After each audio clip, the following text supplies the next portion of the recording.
இறைவனுக்கு நன்றி. இனிய நண்பர்களே, நியூ பேசும் படத்திற்கு நீங்கள் வழங்கி வருகின்ற நல்ல ஆதரவுக்கு நன்றி.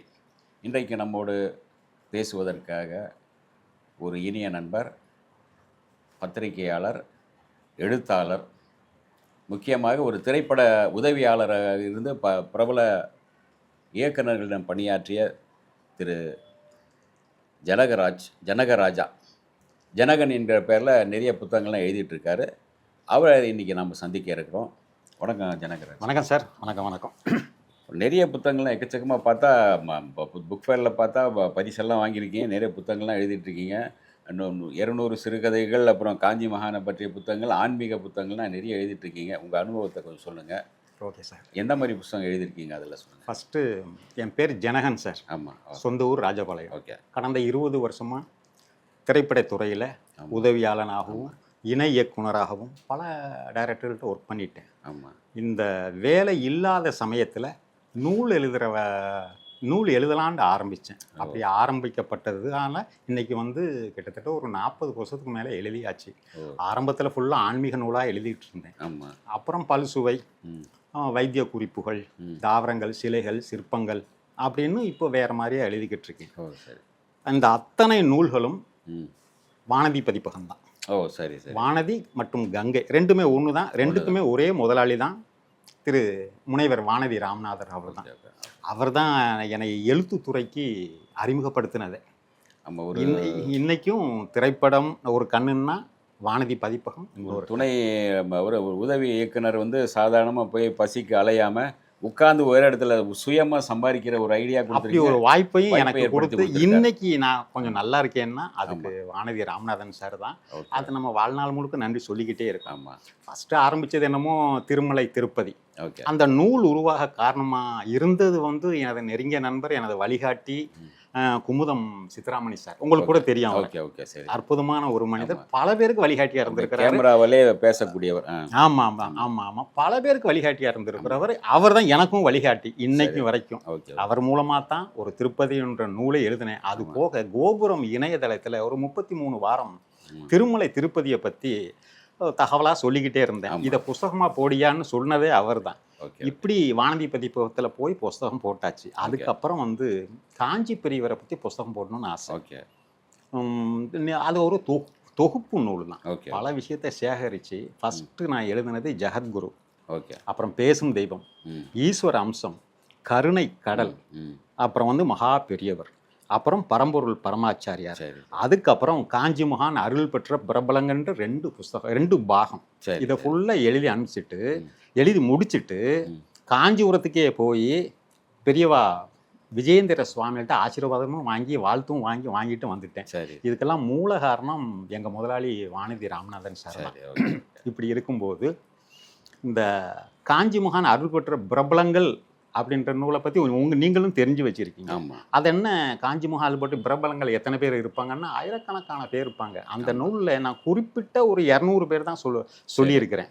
அது என்னென்னா, உலக லெவலில் கிரேக்க ராணி பிரட்டரிக்கா, அவங்க மகள் இளவரசி ஐரீன், ஏன் இங்கிலாந்து ராணி 2ஆம் எலிசபெத், ஸ்பெயின் ராணி சோபியா, நேபாள மன்னர்கள், இன்னும் ஏன் திபெத் தலாய்லாமா கூட அவர் காஞ்சி பெரியவர் தரிசனத்துக்காக அப்படி காத்திருந்தார். நான் காஞ்சி பெரியவர் நம்மகிட்ட இப்போ இல்லை, ஸ்தூலமாக ஆனால் இருந்த மாதிரி தான். அவருக்கு ஏது அழிவு, அவரே கடவுளோட அவதாரம் தான்.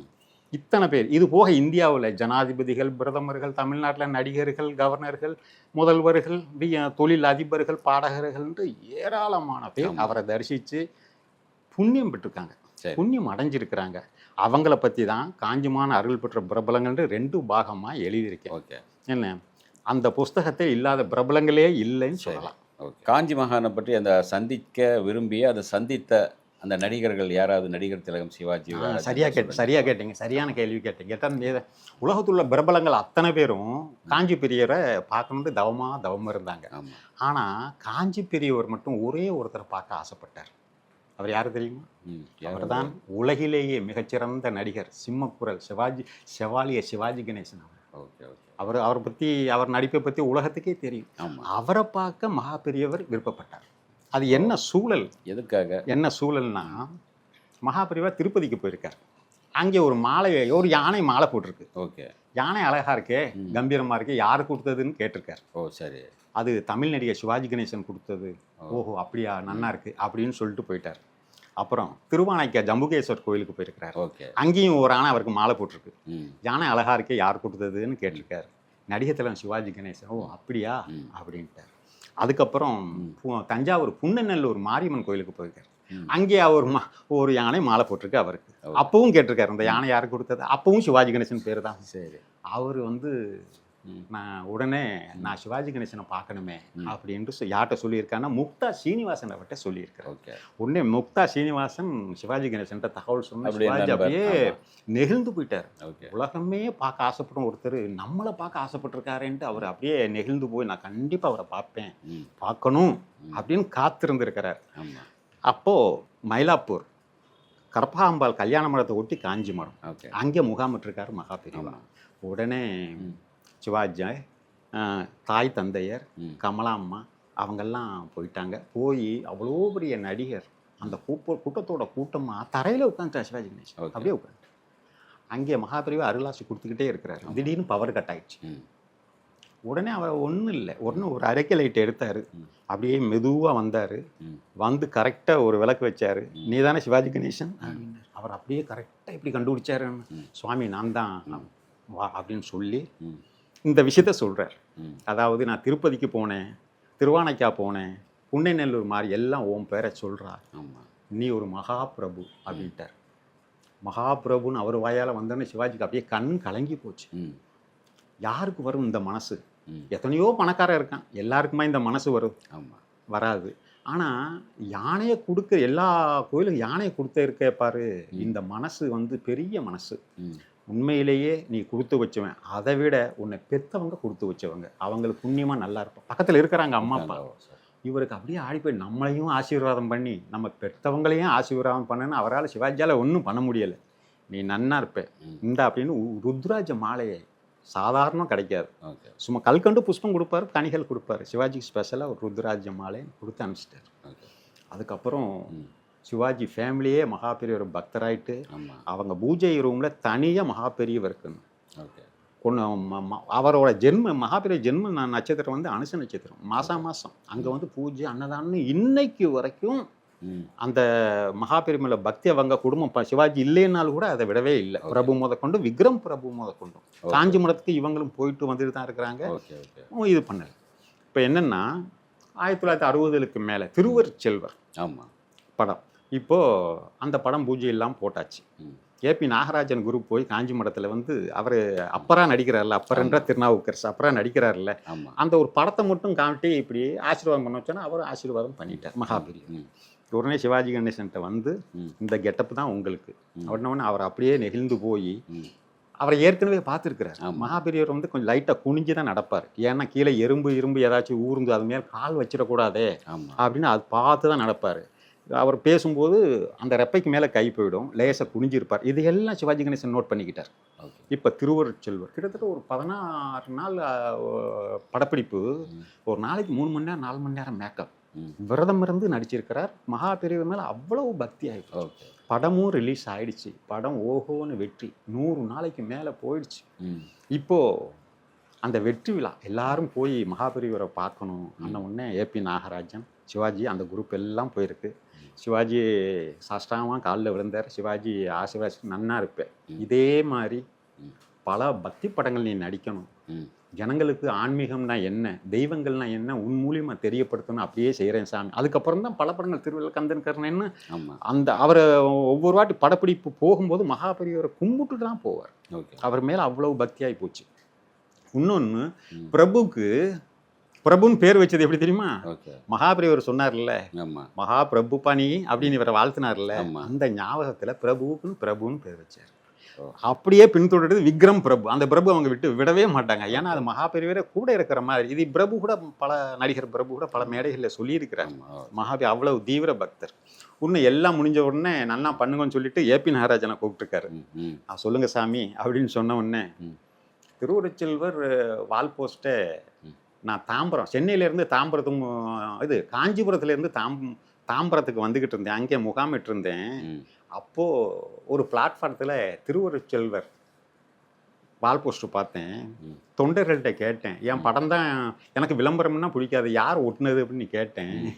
அவங்க வந்து சாமி நீங்கள் இல்லை, அது திருவரு சிவாஜி கணேசன் உடனே எனக்கு அப்படியே சந்தோஷம் தரேன், அப்படியே அப்பராவே நடிச்சிட்டு இருக்கு, இப்போ யாரால முடியும் அப்படின்னு அவர் வாயாலே சிவாஜி கணேசன் பாராட்டின உடனே சிவாஜி கணேசன் கண்ணு யார் வேணும், எத்தனை செவாலியை கொடுத்தான்னு அவருக்கு, அவர் பார்த்து இப்படிலாம் நடிக்க முடியுமான்னு சொன்ன உடனே கண்ணு கலங்கிட்டார். அப்புறம் ஏபி நாகராஜனை கூப்பிட்டு நல்ல படமாக பண்ணுறேன், திரைப்படத்தில் உன்னை மாதிரி 4 பேர் வேணும் சொல்லிட்டு இந்த வால் போஸ்டரை வந்து அந்த நடைபாதையில் ஓட்டுறீங்க. இப்போ போகிறவங்க வரவங்க எச்சி துப்புறாங்க, சில பேர் சிறுநீரும் கழிக்கலாம். இருந்தாலும் அந்த நடிகர்கள் போட்ட வேஷம் நம்ம தலைவர், ஆன்மீக தலைவர்களுக்கு, ஆச்சாரியார்கள், அப்பரு சிவன் மாதிரி வேஷம் போடுறீங்க. அப்போது அதில் படுமா இல்லையா, அதை நீங்கள் கவனிக்கணும் உடனே. அப்போ தான் ஏபி நாகராஜனுக்கு இனிமேல் விளம்பரத்தை நம்ம யுக்தியை மாற்றிக்கணும். அவர் சொல்கிற சரிதான். ஆமாம். என்ன போகிறவரை அந்த 1000 தான் இருந்தாலும் அது கடவுள். அங்கே போய் சில பேர் மாமா எச்சித்து போவான், அதை பார்த்தாரு. அதுக்கப்புறம் வால் போஸ்டை ஒட்டுற இடத்துல உயரமான இடத்துல ஒட்டணும், இல்லைன்னா வால் போஸ்டே வேண்டாம் அப்படின்னு சொல்லிட்டு தினசரி பேப்பரில் விளம்பரம் கொடுக்க ஆரம்பிச்சிட்டார். அப்போல்லாம் தியேட்டருக்குள்ளே சில அப்போ அட்டைப்படம்லாம் அட்டை காப்பி வச்சுருப்பாங்க. ஆமாம். அதை பெருக்க ஆரம்பித்தார், விளம்பரத்தில் இப்போ யுக்தி பண்ண ஆரம்பித்தார். இந்த அளவுக்கு சிவாஜி கணேசன் இன்னும் ஏராளமாக இருக்கு. ஓகே, சொல்லிக்கிட்டே போகலாம். சிவாஜி கணேசன் அவருக்கு இன்னொன்று கடைசி இறுதி காலம் அவர் கூட இருந்தது Kamala theatre owner VN Chidambaram. ஆமாம். சிவாஜி கணேசன் அப்போலோ ஆஸ்பத்திரி போகிறார். ஆமாம். அப்படி 2 பேரும் வீட்டை விட்டு அன்னை இல்லத்துலேருந்து நடந்து வர்றாங்க. சிவாஜி அப்படியே ஒரு திரும்பி பார்த்தார் தன் வீட்டை, கடைசியாக ஒரு பார்வை பார்த்துட்டு அப்படியே கண் கலங்கி, சிதம்பரம் போவோம், இனிமேல் நான் எப்போ என் பேரப்பிள்ளைகளை பார்க்க போகிறேனோ அப்படின்னு பார்த்துட்டு தான் போகிறார். அவர் ஒன்றும் நடக்காது, உங்களுக்கு ஏன் பயப்படுறீங்க, வா அப்படின்னு அப்போலோ போயாச்சு. அப்போலோவில் அட்மிட் ஆயாச்சு. அப்போது இந்த விஷயத்தை சொல்கிறார், எத்தனையோ விருதுகள் வாங்கிட்டேன், என்னை மகாபிரபுன்னு சொன்னாரே மகா பெரியவா, அதுக்கப்புறம் தான் என் வாழ்க்கையில் ஏற்றம். இன்னைக்கு என் குடும்பமே அவர் கீழே, அவர் இல்லைங்கிறது ஒரு வருத்தமே இல்லை. இன்றைக்கே நான் பூஜை ரூமில் அவரை தான் கும்பிட்டுருக்கேன். எந்த ஒரு நல்ல விஷயம்னா இது வரைக்கும் நான் புது படத்துக்கு அவரை கும்பிட்டாமல் போனதே இல்லை. அத்தனையும் வெற்றி, தொட்டதெல்லாம் வெற்றி, அது காரணம் மகா பெரியவர் தான் அப்படின்னு அந்த இடத்துல சொன்னது VN சிதம்பரம் தன்னோட சுயசரிதையிலே சொல்லியிருக்கிறார். இப்போ நான் சொன்ன விஷயம் எல்லாம் சிவாஜி சுயசரிதையில் இருக்கார்ல, இதுலேயும் எழுதியிருக்கிறார். இதையெல்லாம் தொகுத்து தான் அந்த காஞ்சி மகான் அருள் பெற்ற பிரபலங்கள் என்ற நூலில் நான் எழுதியிருக்கேன். ஓ, சரி சரி சரி. இப்போ நிறைய பேர் அந்த மாதிரி எழுதியிருக்கீங்க. ஆமாம் சார், ஆமாம். அதாவது சிவாஜிக்கு சிறப்பு என்ன, கணேசனுக்கு சிறப்பு வந்து முதல்ல பெரியார் தான் அவருக்கு சிவாஜின்னு ஒரு பட்டம் கொடுத்தார். சிவாஜி பெரியார்கிட்ட இந்த பட்டம் பெற்றால், இங்கே வந்து பெரியவாகிட்ட இது பெரியவாட்ட மகாபிரபுன்னு பட்டம் பெற்று 2 பெரியவர்கள்ட்டையும் வாங்கியிருக்காரு. இப்படி ஒரு ஆசீர்வாதம் உலகத்தில் யாரு கிடைக்கும்? 2 பெரியவர்கள்ட்டையும் ஆசீர்வாதம் வாங்கியிருக்காரு. அந்த இது மட்டுமே இந்த நூல்கள் மாற்றி எம்ஜிஆரை பற்றி சொன்னால் இன்னும் உருக்கமாக இருக்கும். ஓகே. இளையராஜா பற்றி சொன்னால் இன்னும் உருக்கமாக இருக்கும். அத்தனையும் பிற்காலத்தில் நம்ம பேசுவோம். இப்போ சிவாஜி கணேசனை பற்றி இவ்வளவு விஷயம் இருக்கு. சொன்னது குறைவு, சொல்லாது அதிகம், இன்னும் அதிகமாக இருக்கு. ஆமாம். மிக்க நன்றி. அம்மா, இந்த வீடியோ உங்களுக்கு பிடிச்சிருந்தா லைக் பண்ணுங்க, ஷேர் பண்ணுங்க, கமெண்ட் பண்ணுங்க, சப்ஸ்கிரைப் பண்ணுங்க, மறக்காம பெல் ஐகானை கிளிக் பண்ணுங்க.